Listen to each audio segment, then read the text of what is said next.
Okay, online usernames. We all have them and use them, unless you're not signed in, you weirdo. I happen to have a pretty big history of them, although considering that I'm making this video, I'll probably find out that you guys have transitioned through quite a ton of online names yourselves. Anyways, let me get on with my stuff. The complete history of online usernames Davey used to and currently uses. So my first username ever was on my extremely old Samsung tablet in 2013, where I played this game called Tap the Frog.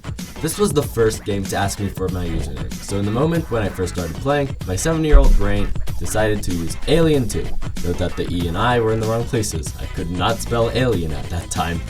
I also ended up using that as my iPad password for some reason, but I apparently stuck with that username for about a year, until I eventually stopped playing the game. And for another year, I didn't use online names because I wasn't signed into anything I used, hence I didn't need one. I know, dark times. But eventually in 2015 when I was 9, I started playing an online game on my computer named Pop Tropica. I forgot about my old Alien 2 name when signing up, so I decided on the name Cool Guy 2 because I was such a cool guy. The name wasn't taken, and I used that for, again, about a year for miscellaneous things I did online, which at the time wasn't much at all. Then, in 2016, I played yet another game, which I felt I needed a new name for. This game was called Geometry Dash. You may have heard of it, and I signed up with the name Game Crusher 2. Look, I was obsessed with 2 at the end of my name for some reason. I used this name a lot back then. I signed up with this name on Flash sites, games, even in the Kahoots that I played at school in 6th grade. There's this one kid who named himself Game Crusher 3, and I was so mad that he was copying me. But then that year in 6th grade, my parents got me an Xbox for my birthday. And when signing up, I tried using my go-to Game Crusher username, but it was taken. So I added the number 18 at the end, and that was that. I was now Game Crusher 218. I used it for literally everything I hadn't already used it for online.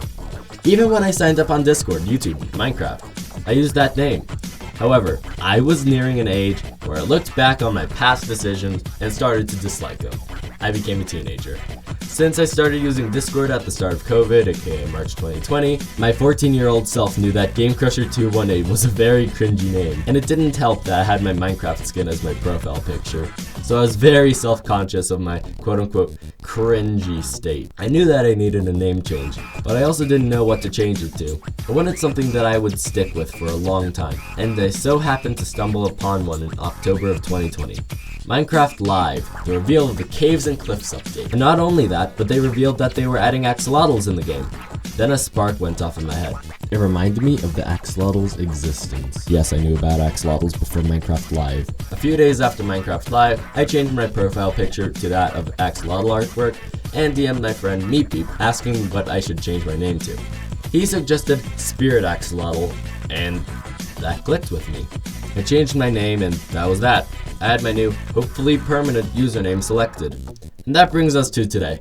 I still use Spirit Axolotl, as you can see from my current YouTube channel and Discord tags, and I still like it. It's kind of cringy, it has 6 syllables, and when I tell people in real life, it makes me feel embarrassed. But it's my name. And hey, maybe I'll end up changing it again in the future. But then again, I have no clue what would be better long term. Well, thanks for watching. I hope you enjoyed. You can click off the video now, it's over. And if you got this far in the video, please subscribe and leave monetization.